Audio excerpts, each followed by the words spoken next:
그날은 모처럼 파출소가 한가했습니다. 파출소만 한가한 건 아니었어요. 영하 10도의 날씨에 인적 자체가 드물었습니다. 다른 조는 순찰 중이라 파출소에는 저 혼자 있었어요. 저는 히터의 온도를 조금 더 높인 후 사건 보고서를 마저 정리했습니다. 바로 그때였어요. 달칵 소리와 함께 파출소의 문이 열리고 누군가 파출소 안으로 들어왔습니다. 낡은 외투에 목도리를 두른 할머니였어요. 저는 얼른 자리에서 일어나 할머니에게 다가갔습니다. 어서 오세요, 어르신. 밖이 많이 춥죠? 여기 앉으세요. 저는 얼른 난로 옆에 의자를 놓고 어르신을 안내했습니다. 할머니는 말없이 의자에 앉아서 차가운 손을 난로 앞에 대고 녹이셨어요. 이 추운 날씨에 장갑을 끼지 않으셔서 손이 빨갛게 변해 있었습니다. 그 사이 저는 전기포트를 눌러서 따뜻한 물을 준비했어요. 할머니는 그동안 말없이 파출소 안을 둘러보고 계셨습니다. 따뜻한 차 한 잔 드릴까요? 무슨 차로 드릴까요? 그러면 고맙지. 난 구수한 거면 뭐든 좋아. 할머니의 말씀에 둥글레 차를 타서 건네드렸습니다. 할머니는 차를 한 모금 마시더니 한결 살 것 같다는 표정으로 고맙다는 인사를 건네셨습니다. 아유, 덕분에 몸이 다 녹는 것 같네. 고마워.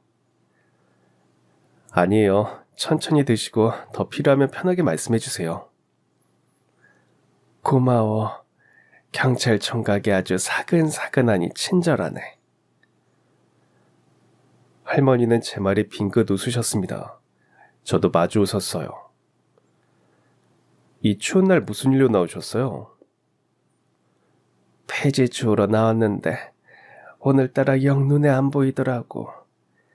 그거 찾는다고 여기저기 돌아다니다가 그만 길을 잃어버렸지 뭐야. 핸드폰도 꺼져서 이걸 어쩌나 난감해하고 있는데 여기가 눈에 들어오더라고. 그제야 파출소 앞에 놓인 낡은 리어카가 보였어요. 연세도 꽤 많아 보이시는데 영하 10도의 날씨에 폐지를 주우러 다니셨다니 괜스레 마음이 안 좋았습니다. 꽤 멀리 오셨나 봐요.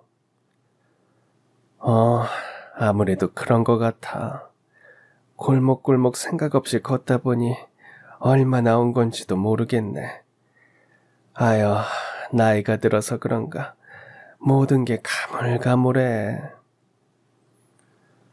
그러면서 할머니는 얕은 한숨을 내쉬었어요. 그러더니 갑자기 이런 말씀을 하셨습니다. 총각, 요 앞에 보니까 실종 아동 전단지 같은 게 붙어있던데 다 큰 어른도 찾아줄 수 있나? 갑작스런 할머니의 물음에 저는 얼떨떨한 표정으로 고개를 끄덕였습니다. 그럼요. 누구 찾고 싶은 분이 계세요? 제 말에 할머니는 얼른 주머니를 뒤적여서 지갑을 꺼냈습니다. 그러더니 안쪽에서 사진 한 장을 꺼내서 조심스럽게 건네주셨어요. 사진 속에는 20대 후반쯤 되어 보이는 여자가 아기를 안고 환하게 웃고 있었습니다. 그런데 묘하게 낯이 익었어요. 제가 사진을 유심히 보니 할머니도 덩달아 표정이 심각해졌습니다. 왜? 총각이 아는 사람이야? 아니요. 그냥 묘하게 낯이 익어서요. 이분과는 어떤 관계세요? 며느리야. 우리 며느리. 그렇게 말하면서 할머니는 나직하게 한숨을 내쉬었습니다. 나 죽기 전에 우리 며느리한테 꼭 전해줘야 할 게 있는데 총각이 좀 도와줄 수 있을까? 그렇게 말하면서 간절한 표정으로 저를 바라보시는데 뭔가 말 못한 사연이 있는 것 같았어요. 저는 다시금 사진을 바라봤습니다.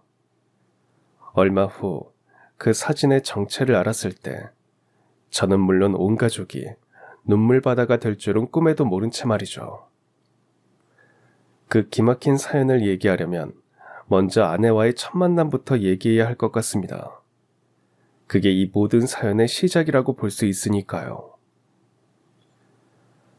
아내와 처음 만난 날, 역시 추운 겨울날이었어요. 늦은 밤, 가정폭력 신고를 받은 저는 동료와 함께 노후한 빌라촌으로 출동했습니다. 3층으로 오르는데 좁은 계단을 올라가는 사이에도 위에서 무언가 부서지는 소리가 끊임없이 났어요. 현장에 도착하니 문은 잠겨 있고 안에서는 고함 섞인 남자의 목소리와 아이의 울음소리가 새어나왔습니다. 저는 문을 두드리며 외쳤어요. 경찰입니다. 문 여세요. 열지 않으면 강제 진입합니다. 그 소리에 안쪽에서 고함 소리가 잠시 멎었습니다. 불길한 침묵이 이어지길래 여차하면 강제로 진입할 준비를 하고 있었어요. 바로 그 순간 문이 벌컥 열렸습니다. 그러고는 만취한 30대 남자가 모습을 드러냈어요. 상의는 탈의한 채였고 얼굴은 벌겋게 달아올라 있었습니다. 저는 침착하게 말했어요. 경찰입니다. 신고받고 출동했습니다. 신고? 무슨 신고? 내가 내 집에서 뭘 하든 니들이 뭔 상관인데? 남자는 잔뜩 꼬인 발음으로 언성을 높였습니다. 저는 말싸움을 피하고 대신 동료에게 눈짓해서 남자를 복도 쪽으로 유인했습니다. 선생님, 일단 이쪽으로 나오시죠. 남자는 씩씩거리면서도 동료의 말을 따랐습니다. 그 사이 저는 집 안으로 들어갔어요. 현장은 제 생각보다 심각했습니다.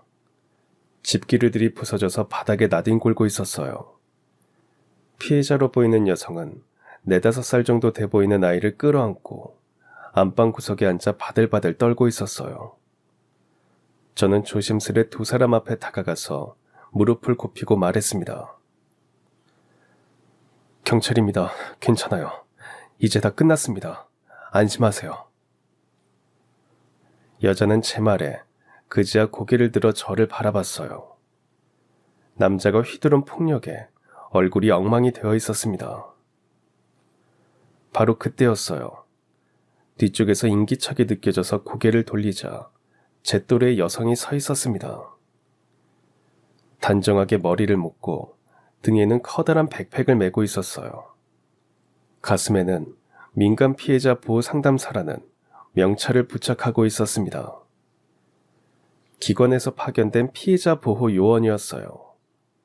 그녀는 저와 눈이 마주치자 말없이 고개를 끄덕였어요. 피해자는 자신이 대응하겠다는 신호였죠. 저는 순순히 뒤로 물러났습니다. 그 사이 그녀는 낮은 자세로 피해자와 아이 앞에 앉았습니다. 안녕하세요. 저는 선생님과 아이를 돕기 위해 왔습니다. 많이 놀라셨죠? 여기서 나가고 싶으시면 저희가 도와드릴 수 있어요. 그녀는 말하면서 아이를 흘끗 바라봤어요. 아이는 여전히 겁에 질려 있었습니다. 아이 이름이 어떻게 될까요? 지우예요. 피해 여성이 답하자 그녀는 부드럽게 말을 이어갔어요. 지우야, 이제 괜찮아. 경찰 아저씨랑 이모가 지우랑 엄마를 지켜줄 거야. 그러니까 이제 안심해도 돼. 차분하게 말했지만 그 안에서 묘하게 단단한 힘이 느껴졌어요. 그래서인지 아이도 조금은 안심한 눈으로 그녀를 바라봤습니다. 이제 아빠 안 와요? 지우가 원하지 않으면 아빠는 안 와. 그제 아이는 안도의 숨을 내쉬었습니다. 동시에 긴장한 몸이 좀 풀리는 게 눈에 보였어요.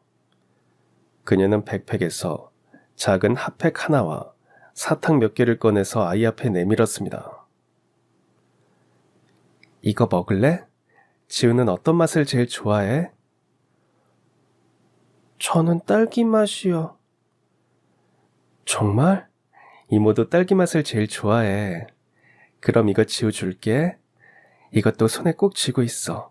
금방 따뜻해질 거야. 아이는 그녀에 대한 경계를 풀었는지 순순히 사탕과 핫팩을 가져갔어요. 아이가 좀 진정되자 그녀는 피해 여성에게로 고개를 돌렸습니다. 지금 용기 내시면 이 폭력의 고리를 끊을 수 있어요.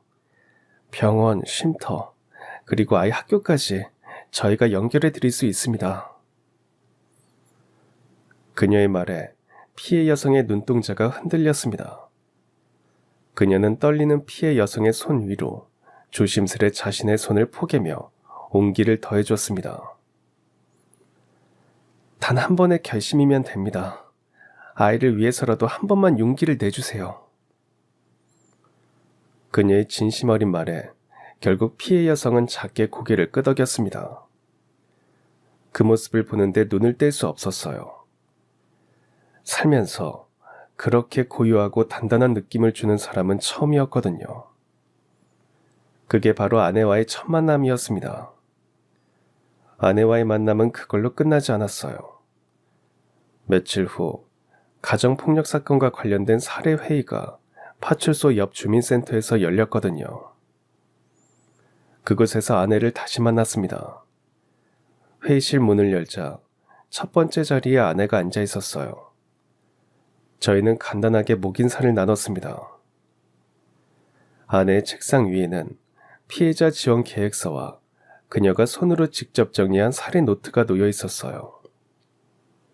눈에 띄게 정돈된 글씨와 포스트잇, 색깔별로 분류된 플래그를 보면서 깨달았죠. 아내가 이 일을 진심을 다해 하고 있다는 걸 말이죠. 회의가 끝난 후 제가 먼저 아내에게 다가가서 말을 걸었습니다. 그날 감사했습니다. 현장에서 그렇게까지 하시는 분 별로 못 봤거든요. 아닙니다. 당연히 해야 할 일을 했을 뿐인데요. 요즘도 그런 현장에 자주 나가세요? 제 물음에 아내는 씁쓸하게 웃었습니다. 불행하게도 그렇네요. 주에 4-5번은 가는 것 같아요. 하루에 2번 나갈 때도 있고요. 그러더니 나직이 이런 말을 덧붙였습니다.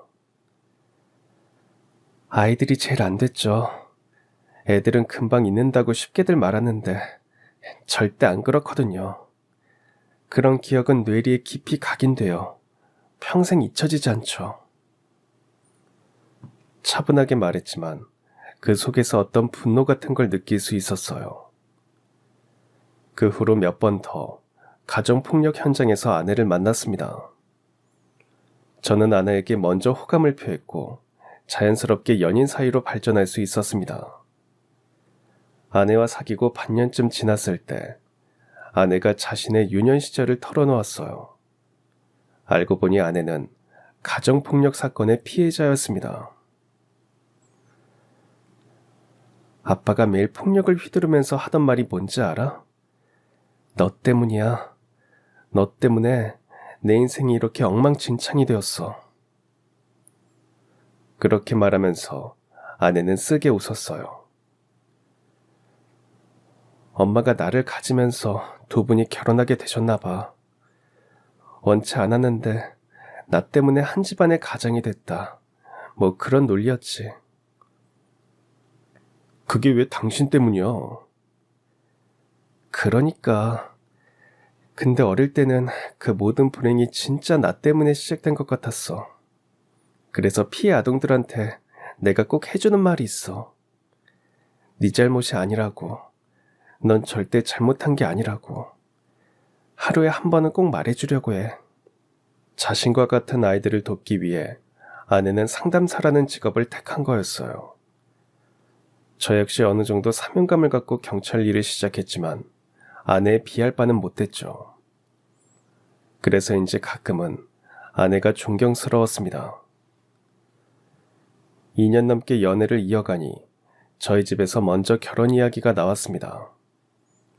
당시 제 나이가 30대 초반이었으니 그리 늦은 나이는 아니었지만 지방에서는 워낙 결혼들을 일찍 하니 부모님은 조급하셨던 모양이에요. 다행히 아내 역시 크게 부담을 느끼지 않아서 자연스럽게 결혼 준비를 진행하게 되었습니다. 저희 부모님은 모두 지방에 계시고 이미 형이 가까이 살고 있었기에 저희는 자연스럽게 장모님 댁 근처로 신혼집을 알아보게 되었어요. 물론 장모님은 그렇게 하지 않아도 된다고 만류하셨습니다. 신혼집은 너네 직장 다니기 편한 곳으로 잡아야지. 뭐하러 우리 집 근처로 잡아. 엄마 집 근처가 집값도 제일 괜찮고 직장 다니기도 편해. 네, 장모님, 이 사람 말이 맞습니다. 그러니 절대 부담 갖지 마세요. 다행히 급하게 매물로 나온 물건이 있어서 운 좋게 전세 가격에 집을 마련할 수 있었습니다. 살다 보니 동네가 한적하고 조용해서 나중에 아이 키우기에도 좋아 보였어요. 아내와 사귀면서 내면이 참 단단한 사람이구나 생각했는데 알고 보니 그 단단함은 장모님에게서 물려받은 거였어요. 장모님은 아내가 어릴 때 이혼하고 혼자 아이를 키우면서 안 해본 일이 없다고 하셨습니다. 식당 서빙, 병원 청소는 물론 마트 캐셔로도 일해보셨다고 해요. 마트에서 일할 때 하루는 이런 일이 있었다고 합니다. 어떤 손님이 한 캐셔분에게 물건값을 잘못 계산했다면서 모욕적인 말을 퍼부었다고 해요. 다른 캐셔들도 아무 말도 못하고 그 모습을 바라만 보고 있었죠. 그때 다른 계산대에 있던 장모님이 나섰습니다. 장모님은 조용히 화가 난 손님 앞으로 가서 이렇게 말했다고 해요. 손님, 계산은 다시 도와드리겠습니다. 다만 앞에 있는 분도 인격이 있는 사람이라는 걸 잊지 말아주세요. 뭐라고? 다시 해주면 다야? 사과부터 해야 할 거 아니야? 보니까 여러 번 사과를 드리던데요. 여기는 사람이 일하는 곳이지 누군가의 화풀이를 받아주는 곳이 아닙니다. 장모님의 단호한 한마디에서 주변에서도 너무 심했다며 웅성거리는 목소리가 커졌고 그 손님도 뭐하내는지 폭언을 멈췄다고 합니다. 그 모습이 아내의 뇌리에 깊게 남았다고 해요. 그 뒤로 아내 역시 부당한 상황에서는 목소리를 내고 공경에 처한 사람을 도우려 애썼다고 합니다. 어쩌면 아내가 가정폭력지원센터에서 일을 하게 된 또 하나의 계기가 되었는지도 모르죠. 아내가 장모님을 닮은 건 하나 더 있었습니다. 바로 일을 대하는 태도였어요. 장모님은 요양보호사 자격증을 취득한 후 계속 요양보호사로 일해오셨어요. 하루는 장모님 댁에 갔다가 식탁 위에 놓인 작은 수첩을 발견했는데 그 안에는 글씨가 빼곡하게 적혀 있었어요. 장모님의 근무 스케줄은 물론 간병하는 어르신의 식단이나 특징, 메모들이 가득 적혀 있었죠. 순이 어르신은 왼쪽 다리가 약하심, 반찬은 단 거, 짠 거, 특히 조심하기. 이런 내용들이었어요. 단 한 분도 허투루 대하는 법이 없었죠. 아내는 그런 장모님을 못마땅하게 생각했어요. 평생 자신을 키우느라 고생하셨으니 이제 좀 쉬엄쉬엄 살았으면 하고 몇 번이나 권하기도 했습니다. 엄마 이제 좀 쉬어. 아예 쉬는 게 힘들면 단 몇 달이라도 일 좀 그만해. 그래요 장모님.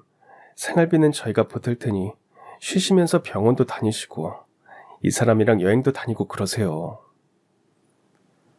하지만 장모님은 단호했습니다. 괜찮네. 아직 쌩쌩한데 뭐하러 집에 들어앉아 있나? 아직 10년은 거뜬하네. 그러면서 말만이라도 고맙다고 하셨습니다. 그러던 어느 날 하루는 일이 터졌어요. 아내와 함께 장모님이 일하시는 요양원에 갔는데 마침 그날 한 어르신이 소란을 피우고 있었습니다. 어르신은 소리를 지르고 손에 잡히는 것 마구 내던지며 난동을 피우고 계셨어요. 간호사들도 행여 어르신이 다칠까봐 함부로 다가서지 못하고 발만 동동 구르고 있었죠. 바로 그때 장모님이 나섰습니다. 장모님은 괴성을 지르는 어르신에게 조심스레 다가섰습니다. 저는 혹시 모를 사태에 대비해 얼른 뛰어들 준비를 하고 있었어요. 하지만 어르신은 장모님이 다가서니 난동 부리는 걸 멈췄습니다. 그 사이 장모님은 어르신 바로 앞까지 다가갔어요. 어르신, 화나신 거, 서운하신 거 다 저한테 말씀하세요. 제가 들어드릴게요. 장모님이 그렇게 말씀하시니 어르신이 이내 울음을 터뜨리셨습니다. 어르신은 그 자리에 주저앉아 아이처럼 엉엉 우셨어요. 장모님은 그런 어르신의 손을 맞잡고 어깨를 다독여 주셨습니다. 그 모습을 보니 저도 모르게 아내와의 첫 만남 때가 떠올랐어요. 물론 아내는 그 모습을 보고 집에 오는 내내 잔소리를 늘어놨지만요. 엄마, 그럴 때는 제발 나서지 마. 그러다 다치기라도 하면 어쩌려고 그래. 아무도 안 나서면 그 상황은 누가 수습하고. 경비원들 올 때까지 기다리면 되지. 다짜고짜 흥분한 사람한테 그렇게 다가가면 어떡해. 그 어르신이 오죽 속상하셨으면 그랬겠어. 그럴 때는 마음을 읽어드리는 게 우선이야. 그렇게 모녀가 말다툼을 벌일 때마다 저는 누구 하나 편 들지 못하고 꿀먹은 벙어리처럼 앉아 있었습니다. 속으로는 두 사람이 참 많이 닮았구나 생각하면서 말이죠. 장모님은 그렇게 일을 하시면서도 맞벌이를 하는 저희를 위해 틈틈이 밑반찬을 만들어주시고는 했어요. 아내나 제가 말려도 소용없었습니다. 저는 그런 장모님을 위해 모처럼 세 사람의 휴일이 겹칠 때는 가까운 근교로 장모님을 모시고 나들이를 갔습니다. 장모님은 그때마다 환하게 웃으며 좋아하셨어요. 내가 박서방 덕분에 별별 곳을 다 와보네. 어쩌면 이렇게 정원을 예쁘게 꾸며놨을까. 보기만 해도 기분이 좋아지네. 정말 고마워. 아닙니다. 장모님이 저희에게 해주시는 거에 비하면 아무것도 아니죠. 그렇게 서로를 위하며 지내다 보니 아내와도 그렇고 장모님과도 그렇고 트러블 날 일이 없었습니다. 평화롭게 그리고 각자 성실하게 하루하루를 보내고 있었죠. 추운 겨울밤 길 잃은 할머니와의 우연한 만남은 어찌 보면 근무 중 겪게 된 작은 해프닝에 불과했습니다. 저는 할머니가 주신 사진을 유심히 보다가 며느리와 왜 연락이 끊겼는지 여쭤봤어요. 그러자 할머니가 긴 한숨을 내쉬며 이렇게 답했습니다. 며느리가 집을 나갔어. 아들놈이 하도 못살게 굴어서 말이야. 그럼 아드님과는 이혼하신 건가요? 그렇겠지. 나도 자세히는 몰라. 거기까지 들으니 난감해졌어요. 이혼한 부부라면 법적으로 남남이고 할머니와도 더 이상 가족관계가 성립하지 않으니까요. 게다가 남편이 괴롭혀서 집을 나갔다면 실종이 아닌 자발적 가출이라 제가 도울 길이 없었습니다. 아마 할머니도 그걸 알고 계실 것 같았어요. 이토록 오래 찾아 헤맸다면 경찰서에도 여러 번 다녀가셨을 테니까요. 그래서 저는 알겠다, 찾아봐 드리겠다고만 말씀드리고 보호자가 있는지 여쭤봤습니다. 하지만 할머니 입에서 뜻밖의 답변이 나왔어요. 같이 사는 분이 없으세요? 없어. 혼자 산지 오래야. 아들도 죽었고. 그 얘기를 듣는데 말문이 턱 막혔어요. 그 사이 할머니가 주섬주섬 주머니에서 뭔가를 꺼내셨습니다. 주소가 적힌 쪽지였어요. 혹시 몰라서 항상 갖고 다니는데 여기가 우리 집 주소야. 총각이 좀 데려다 줄 수 있을까? 그럼요. 조금만 기다리세요. 마침 순찰나간주가 파출소로 돌아와서 상황을 설명하고 할머니와 함께 밖으로 나왔습니다. 문을 열자마자 칼바람이 매섭게 몰아쳤어요. 저는 할머니를 순찰차에 태우고 알려주신 주소로 향했습니다. 할머니가 사시는 곳은 낡은 다세대 주택의 반지하였어요. 저는 차량 트렁크에 실어온 리어카와 얼마 안 되는 폐지를 할머니 집 앞에 내려놨어요. 할머니는 그런 저에게 거듭 감사 인사를 하셨습니다. 정말 고맙네. 총각 아니었으면 큰일 날 뻔했어. 아니에요. 언제든 도움 필요하시면 또 찾아오세요. 저는 그렇게 말씀드리고 할머니 댁에서 나왔습니다. 파출소로 돌아와서 남은 근무 시간을 채우고 집으로 돌아왔어요. 그런데 오는 내내 할머니가 마음에 걸렸습니다. 한기가 도는 집에서 혼자 사시는 모습이 영 마음 쓰였거든요. 그렇게 할머니 생각을 하면서 옷을 갈아입는데 주머니에서 뭔가가 만져졌습니다. 바로 할머니가 저에게 보여준 사진이었어요. 큰일이네. 사진 없어진 걸 알면 찾으실 텐데. 밤새 근무를 했으니 평소라면 잠깐이라도 눈을 붙였겠지만 그 사진을 보니 마음이 급해졌어요. 그래서 옷을 다시 입는데 아내가 들어왔습니다. 아내는 저를 보고는 두 눈이 휘둥그레졌어요. 밤새 근무한 거 아니야? 또 어디 가려고?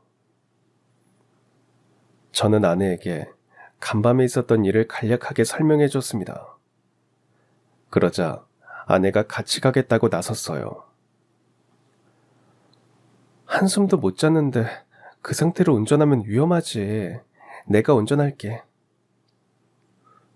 당신은 일 안 나가도 돼? 나 오늘 연차 썼어. 이따 병원에 잠깐 가려고.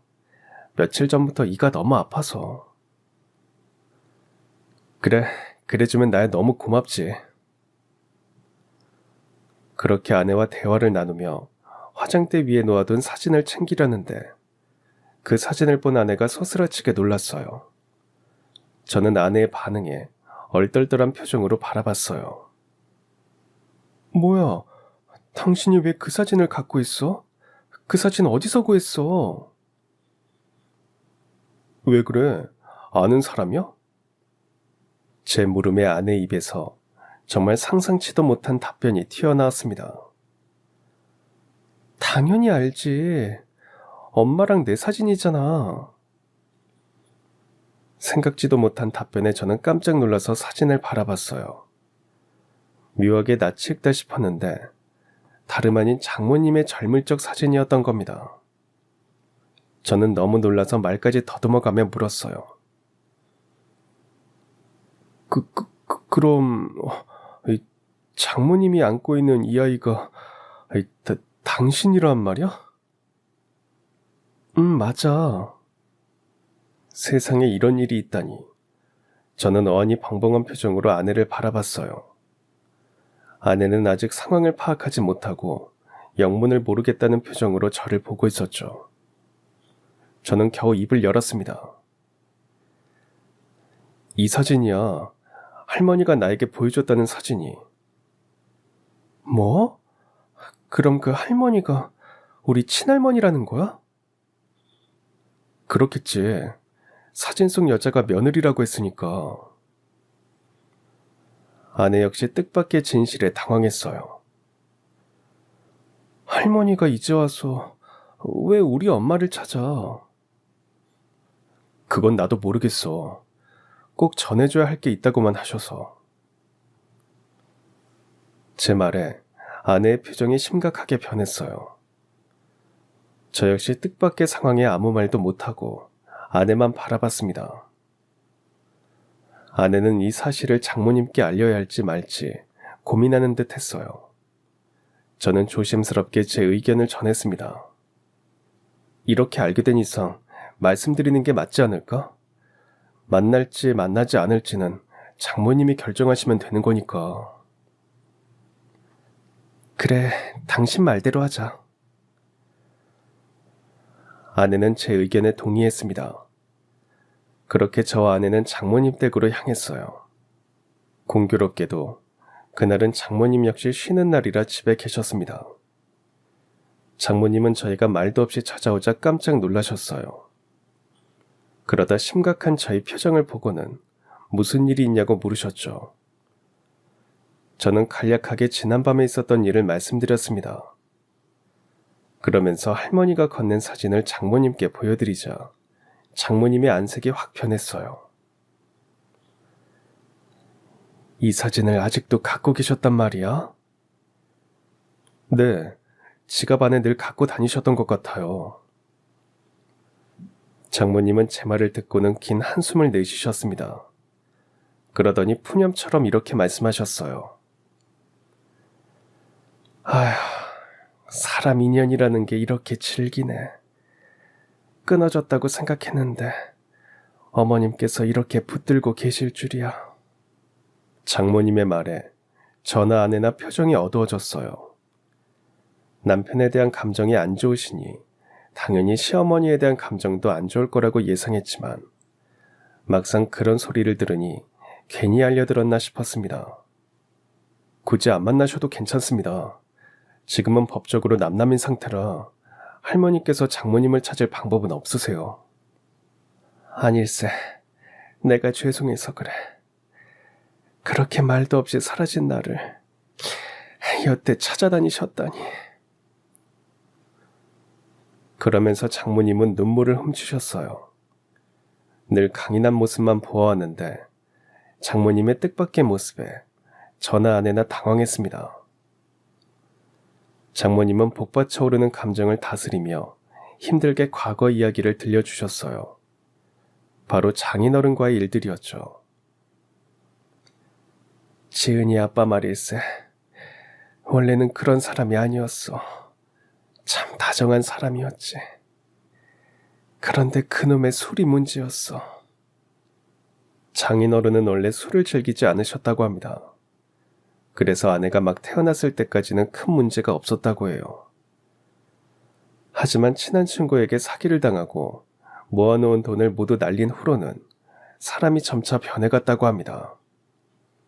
하루가 멀다 하고 술을 마시고 들어왔다고 해요. 이기지도 못할 술을 매일 마셨지. 그러니 직장에서 가만둘 리 있나. 잘 다니던 직장에서 잘리고 그날부터 사람이 더 망가지기 시작했어. 장인어른은 매일 술을 마시고 신세한탄을 했다고 합니다. 처음에는 사기친 친구를 원망했다고 해요. 하지만 그 친구는 이미 잠적한 후니 분풀이 대상은 이내 가까운 곳으로 향했습니다. 바로 장모님이었죠. 왜 나를 말리지 않았냐? 애만 안 낳았어도 그런 무리한 투자는 하지 않았다. 너랑 결혼해서 내 인생이 꼬인 거다. 매일 그런 이야기를 늘어놓았지. 폭언의 강도는 점차 높아졌습니다. 가장이 일을 안 하니 장모님이 일을 할 수밖에 없었죠. 장모님은 어린 아내를 지인에게 맡겨놓고 밤낮 없이 일했습니다. 그러다 하루는 장인어른에게 이렇게 말했다고 합니다. 여보, 그런다고 돈이 다시 돌아오는 건 아니잖아. 우리 그냥 있자. 당신이나 나는 아직 젊잖아. 그깟 돈 부지런히 다시 벌면 되지. 아이도 있는데 언제까지 이러고 있을 거야, 응? 하지만 장인어른은 그 말을 듣고 버럭 화를 내셨다고 해요. 뭐? 그깟 돈?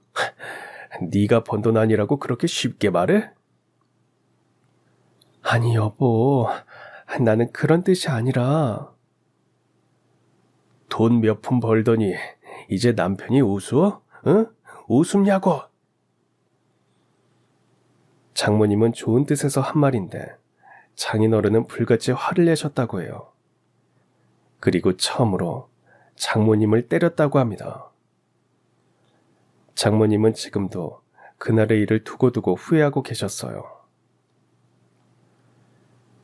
그날 처음으로 주먹을 휘두른 날 딱 부러지게 대처해야 했는데 곧장 갈라서든 아니면 다시는 그러지 않겠다고 각서를 받든.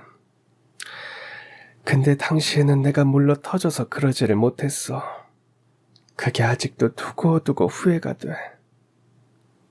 처음 폭력을 휘두른 날, 장인어른 역시 홧김에 장모님을 때리고는 놀라셨다고 해요. 곧바로 미안하다며 사과했다고 합니다. 하지만 다음날 술에 얼큰이 취하자 장인어른은 또 폭력을 휘둘렀어요. 폭언의 강도가 높아지듯 폭력의 강도도 점차 높아졌습니다. 그러던 어느 날 드디어 일이 터지고 말았어요. 나가! 당장 내 눈앞에서 사라지라고! 술에 취한 장인어른은 폭력을 휘두르다 못해 집안 집기들을 부수기 시작했습니다.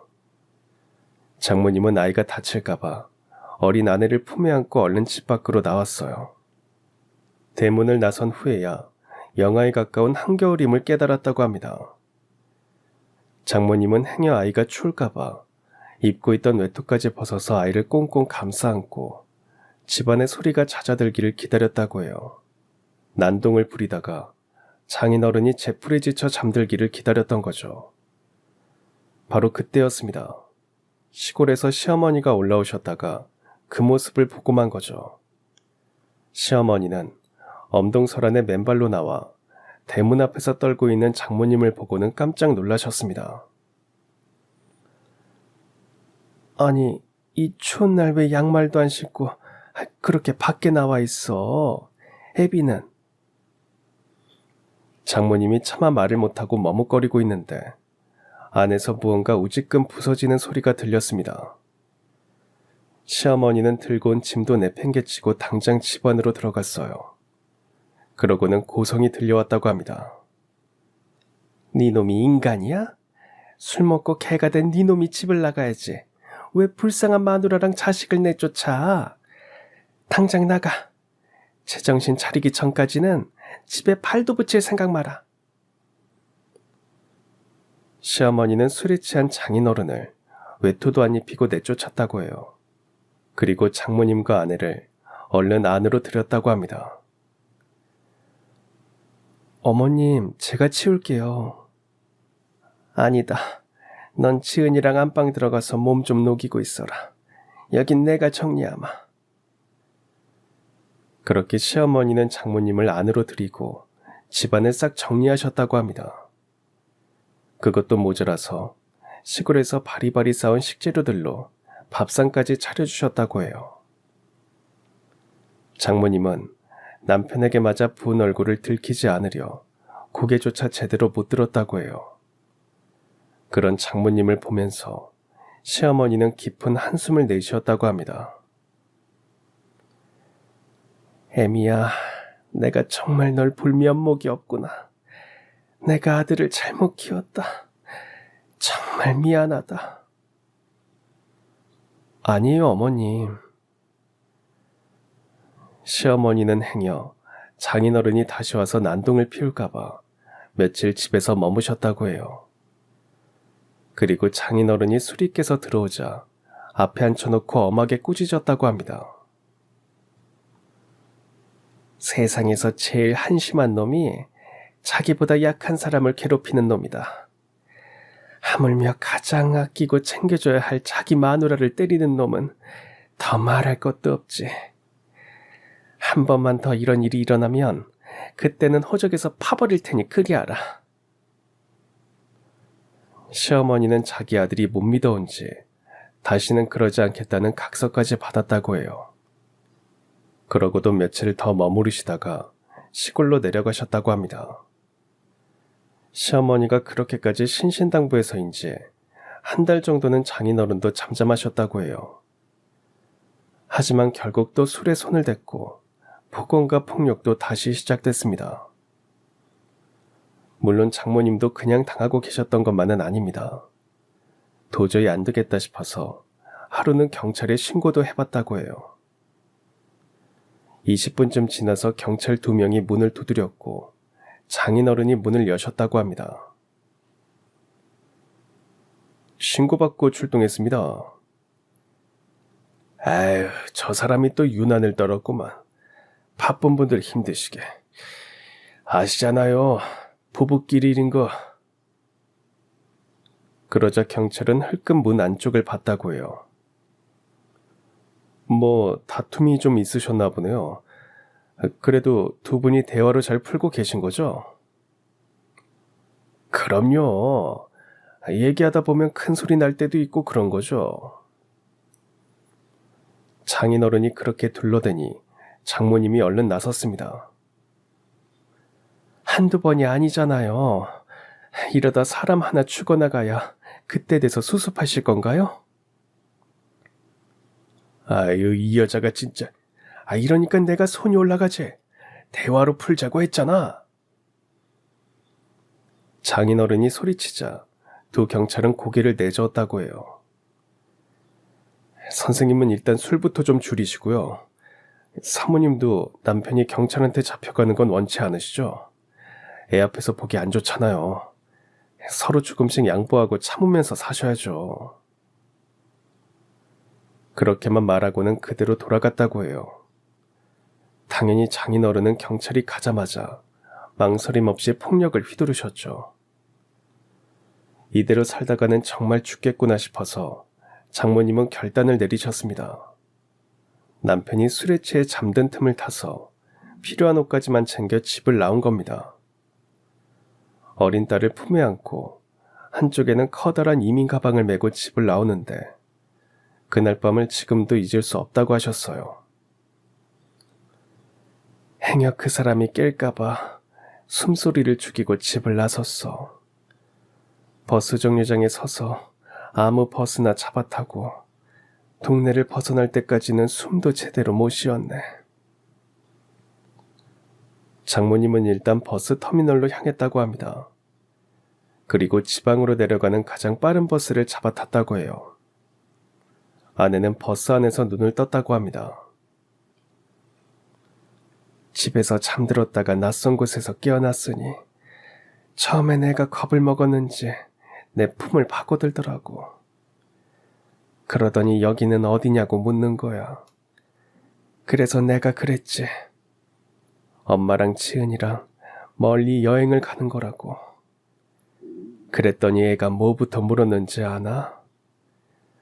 아빠는 안 가는 거지? 그것부터 묻더라고. 그제야 내가 애를 어떤 환경에서 키워온 건지, 왜 좀 더 빨리 그 지옥 같은 곳을 벗어나지 못했는지 애한테 너무 미안하고 후회스럽더라고. 그래서 애를 끌어안고 펑펑 울었어. 하지만 그렇게 멀리 내려가서도 마음이 편치 않으셨다고 해요. 행여 장인어른이 쫓아올까봐 신분도 숨기고 여기저기 떠돌면서 어렵게 사셨다고 합니다. 신분을 숨기고 일자리를 구하다 보니 편변찮은 일용직 일자리뿐이었어. 그래도 그때는 행복했네. 더 이상 두려움에 떨면서 살지 않아도 됐으니까. 다행히 아내 역시 조금씩 변해갔다고 합니다. 그전에는 작은 소리에도 깜짝깜짝 놀랄 만큼 예민했는데 조금씩 밝고 활달해졌다고 해요. 그렇게 모녀가 어느 정도 안정을 되찾을 무렵 뜻밖의 소식이 날아들었습니다. 하루는 시장에서 일을 마치고 돌아오다가 그 지방으로 여행 온 남편 친구를 맞닥뜨렸어. 심장이 철렁 내려앉았지. 모른 척 돌아서려는데 그쪽에서 바로 아는 척을 해오더라고. 그러더니 뜻밖의 말을 하는 거야. 친구는 장모님께 다가오더니 사과부터 했다고 해요. 장모님은 무슨 상황인지 몰라 어안이 벙벙했죠. 그러다 정말 놀라운 이야기를 듣게 됐습니다. 장례식 때 못 가봐서 미안하다고 그러더라고. 그래서 내가 무슨 소리냐고 했더니 남편이 죽었다는 소식을 너무 뒤늦게 들었다는 거야. 알고 보니 그 친구는 장인어른과 소식이 끊긴 지 오래라 장모님이 집을 나온 것도 모르고 있었다고 해요. 그러다 뒤늦게 장인어른의 부고 소식을 듣고 장모님께 그런 말을 한 겁니다. 친구의 말에 장모님은 동네 지인에게 어렵게 연락하여 사건의 진위를 파악할 수 있었습니다. 장모님이 집을 나간 후 장인어른은 더욱 엉망진창으로 생활했다고 해요. 동네 사람들도 다 등을 돌린 상황에서 그렇게 매일 술을 먹다가 알코올 중독으로 세상을 떠났다고 합니다. 지인 말로는 그 사이 친구나 지인들과도 연락이 다 끊긴 건지 장례식장이 썰렁하기 그지 없었다고 합니다. 장모님은 얼른 동사무소로 가서 가족관계 증명서를 떼어봤어요. 정말 장인어른은 그새 고인이 되어 있었다고 합니다. 그걸 보는데 참 심경이 복잡하더라. 허탈하기도 하고 그 사람 인생만 두고 보자면 좀 안 됐다 싶기도 하고 한편으로는 더 이상 숨어 살지 않아도 되니 후련하기도 하고. 그렇게 말씀하시면서 장모님은 쓰게 웃으셨습니다. 더 이상 숨어서 살 필요가 없었기에 장모님은 아내를 데리고 서울로 올라오셨습니다. 그때부터 제대로 된 일자리를 알아보기 시작했죠. 솔직히 남편을 생각하면 지금도 치가 떨리네. 꿈에서라도 다시는 마주치고 싶지 않고. 하지만 어머님은 아니야. 어머님은 나한테 정말 잘해주셨거든. 살면서 한 번은 마주칠 수 있을까 했는데 설마 이렇게 인연이 닿을 줄이야. 장모님은 제가 건넨 사진을 보면서 회한에 잠겨 그렇게 말씀하셨어요. 그 사진 역시 시어머니가 찍어준 사진이라고 말씀하셨습니다. 우리 지은애미는 아이를 낳아도 참 곱구나. 대문 앞에 서봐라. 내가 예쁘게 찍어줄 테니. 할머니는 그 사진을 평생 간직하고 계셨던 겁니다. 어머님이 어디 계신지 알고 있나? 네, 제가 댁까지 모셔다 드렸거든요. 그럼 나랑 같이 가세. 장모님은 곧바로 나갈 채비를 하셨습니다. 저는 그렇게 장모님과 아내를 태우고 할머니 댁으로 향했어요. 구불구불한 골목길을 달린 끝에 어제 그 집 앞에 도착했습니다. 대문을 열고 들어서니 한쪽에 할머니가 끌고 다니던 리어카가 보였어요. 엇갈리면 어떡하나 걱정했는데 다행히 아직 집에 계신 듯 했습니다. 저는 반지하로 향하는 문을 조심스레 두드렸어요. 그러자 안쪽에서 목소리가 들려왔습니다. 누구세요? 할머니, 저 어제 모셔다 드린 경찰입니다. 제가 사진을 가져가서요. 아이고, 그래. 내가 지금 몸이 안 좋아서 안으로 들어오겠나? 할머니의 말씀에 저는 조심스레 문을 열었습니다.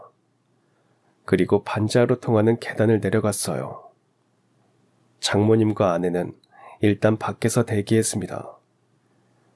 할머니는 추운 겨울밤 거리를 헤매서인지 감기에 걸려 누워 계셨어요. 제가 들어서자 힘겹게 몸을 일으키시기에 얼른 가서 도와드렸습니다. 몸이 많이 안 좋으세요? 늙으면 다 그렇지 뭐. 괜찮아, 약 먹었어. 그나저나 사진을 갖고 왔다고? 네, 제가 어제 모르고 챙겨간 모양이에요. 여기요. 할머니는 제가 건넨 사진을 조심스럽게 받아들었어요. 그러더니 애틋하게 사진을 바라보셨습니다. 저는 그런 할머니에게 조심스레 본론을 말씀드렸습니다. 할머니, 실은 드릴 말씀이 있어요. 그 사진 속 여자분, 알고 보니 제가 잘 아는 분이더라고요. 할머니는 예상치 못한 제 말에 깜짝 놀라셨습니다. 그게 정말이야? 우리 며느리를 잘 안다고? 네, 지금 함께 왔는데 만나보시겠어요? 제 말에 할머니의 눈동자가 떨렸습니다. 그 사이 저는 집 밖에 계시던 장모님을 모시고 안으로 들어왔어요. 아내가 그 뒤를 따랐습니다. 장모님 역시 계단을 내려오는 발걸음이 떨리고 있었어요. 마침내 장모님이 집 안으로 들어선 순간 할머니가 주춤거리며 자리에서 일어나셨습니다. 애미야. 어머님. 그 한마디로 충분했습니다. 할머니의 눈가가 촉촉이 젖어들었고 장모님은 이미 눈물을 훔치고 계셨어요. 미안하다, 에미야. 내가 정말 미안하다. 아니에요. 어머님이 왜 미안하세요. 오히려 제가 죄송하죠. 죄송해요, 어머님. 그렇게 갑자기 사라져서 너무 죄송해요. 아니야. 네가 오죽하면 그랬을까. 그날 그 추운 겨울날 아범이 너를 내쫓았을 때 그대로 널 데리고 시골로 내려오는 건데 그날의 일이 평생 두고두고 마음에 걸렸다. 할머니는 그렇게 말씀하시면서 거듭 장모님께 미안하다고 말씀하셨어요. 그때마다 장모님은 제가 더 미안하다면서 울음 섞인 목소리로 대꾸하셨습니다. 그렇게 두 분은 한참을 서로 부둥켜 안고 우셨어요. 그 모습을 보고 있자니 저와 아내 역시 눈물이 핑 돌았습니다. 겨우 감정이 좀 추슬러진 후에야 장모님은 할머니와 마주 앉아 그간의 밀린 이야기를 나누셨어요. 아범 장례는 어머님 혼자 치르신 거예요? 그럼 별 수 있니? 그놈이 막판에 얼마나 엉망진창으로 살았는지 친구며 지인이며 누구 하나 오지 않더구나. 죄송해요. 저라도 갔어야 했는데. 아휴, 아니다, 아니야. 아범이나 나나 너한테 한 짓을 생각하면 입이 10개라도 할 말이 없지. 그 사이 할머니는 뒤에선 아내를 바라봤습니다. 지은이가 벌써 저만큼 컸구나. 혼자 아이 키우느라 그간 고생이 많았다. 아참, 내가 꼭 너한테 줄 게 있었는데 그래도 나 죽기 전에 이렇게 봐서 다행이구나. 할머니는 그렇게 말씀하시더니 불편한 몸을 일으켜 어딘가로 향하셨어요. 바로 낡은 서랍장이었습니다. 서랍장 안을 한참 뒤적이던 할머니는 검은색 청가방을 들고 오셨어요.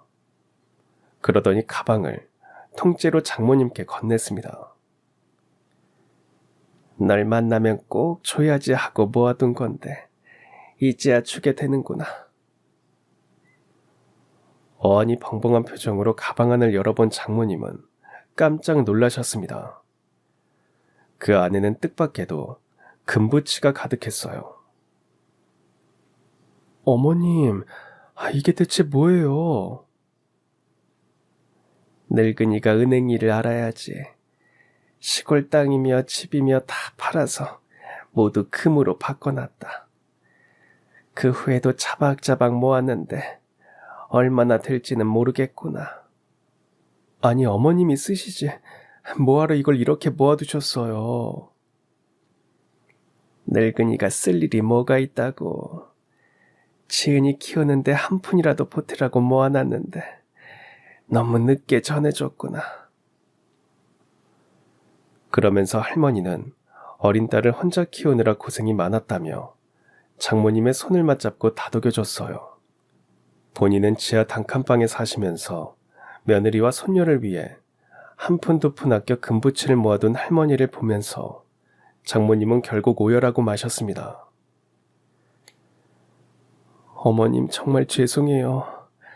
제가 어머님을 먼저 챙겨드렸어야 했는데 정말 죄송해요. 아니다. 내가 더 미안하지. 에미야, 정말 미안하다. 그 모습을 보면서 저와 아내도 눈물을 훔쳤습니다. 할머니는 뒤늦게 제 정체도 알아차리셨어요. 우리 손주 사이 덕분에 내가 드디어 며느리를 만나게 되었구나. 그러게요. 인연이라는 게 정말 있나 봐요. 할머니의 말씀에 장모님도 웃으면서 그렇게 말씀하셨어요. 저 역시 멋쩍게 웃었습니다. 그렇게 할머니와 제외한 장모님은 며칠 후 저희를 불러놓고 이렇게 말씀하셨습니다. 내가 어머님을 모시고 사려고 하는데 그래도 괜찮겠니? 그럼 엄마가 그렇게 결정했으면 따라야지. 네, 저도 괜찮습니다. 아내는 이미 예상하고 있었어요. 마음 약한 장모님이 할머니를 저대로 내버려두지 않을 것 같다고 말했거든요. 물론 할머니는 그런 장모님의 제안을 극구 사양하셨습니다. 아이고 아니다. 다 늙어서 너한테 그런 폐를 끼치고 싶진 않다. 어머님을 이런 곳에 두면 제가 두 발 뻗고 못 자요.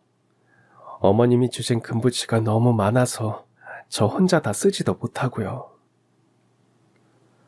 결국은 할머니가 고집을 꺾으셨어요. 저희는 할머니의 단칸방을 정리하고 장모님 댁으로 할머니의 짐을 옮겼습니다. 가방 하나에 다 담길 만큼 가져갈 만한 물건이 많지 않았어요. 장모님은 이번 일을 계기로 요양보호사 일을 그만두셨습니다.